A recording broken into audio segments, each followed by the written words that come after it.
Now, one of the people hoping to take over that seat is former State Assemblyman Nathan Fletcher. Nathan, good morning. Thanks for being with us. Good morning. Good to be with you. Okay, right off the top, why did you think this would be a good position for you? Why are you running?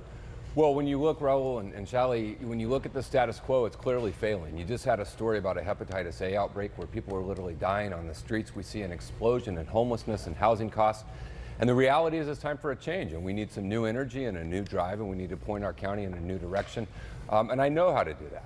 The Marine Corps taught me how to lead with a focus on getting it done. In the legislature, we showed that we can deliver real results that make a difference. This weekend was the 7-year anniversary of the signing of Chelsea's Law, but I also did legislation on homelessness and health care and foster care and adoption. And in recent years, we've worked tirelessly to help mental health with veterans and our deported vets. And so I know how to deliver results. I know how to get things done. And I want to run and make a real difference for San Diegans. And I think there's an opportunity here to do that. You talk about getting things done. If you had to tell us, Nathan, what you think are the biggest challenges the county is facing right now, what would you say those are? Well, I would say right now we have a county government that doesn't invest in all of San Diegans. You know, a perfect example is, you know, they had $150 million for a Charger Stadium, but have a fraction of that to tackle the affordable housing crisis. We have some of the lowest paid county workers that are often eligible for county services, but they voted themselves a 12.5% pay raise.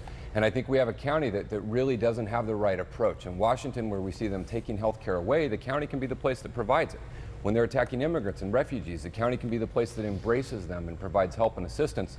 But I think we have a county that's going in the wrong direction, and we need to point it in that new direction to tackle the critical problems, the homeless problem, foster care and adoption, to really invest in the lives of San Diegans and make a real difference. Yeah, explain to folks who may not understand how the government works in terms of city versus county. Sure. You're running for the 4th district for the county. Right.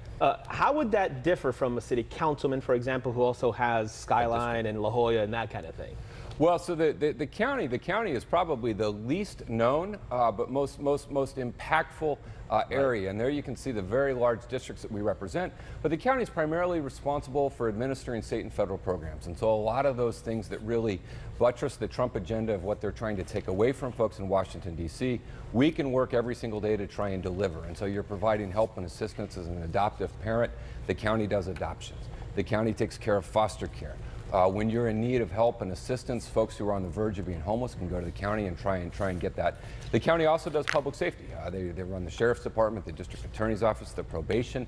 As the author of Chelsea's Law, we have a lot of experience in tackling those issues and making a difference. And something very important to me is the protections that the county plays in terms of the environment. The county has a lead role in air quality and water quality and really making sure we hand our kids a better, more sustainable environment. Before we let you go, Nathan, I know today's a special day, obviously, 9/11, you were a Marine.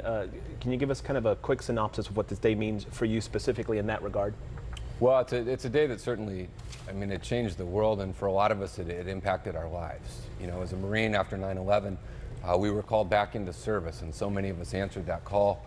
You know, every day, Raul, whether it's September 11th or not, I think about my friends who answered that call but didn't make it through. And for so many of us, that's the motivating thing. Every day of my life, I think about if my friends had one more day on this planet, what would they do? I think they would love their kids and love their wife and surf with it when it's big. But mainly, I think they would try and live a life of service and a life of meaning, and they would take action to try and make a difference in the lives of others. And so doing what I do now is really how I honor those that we lost as a result of the combat deployments following the September 11th attacks. I think a lot of times these days we say thank you for your service. It's become just something you say, but you know that truly we mean it. We thank you for your service and everyone out there. We appreciate it. Great. Thank you. Thank you for having me. Nathan Fletcher, thank you.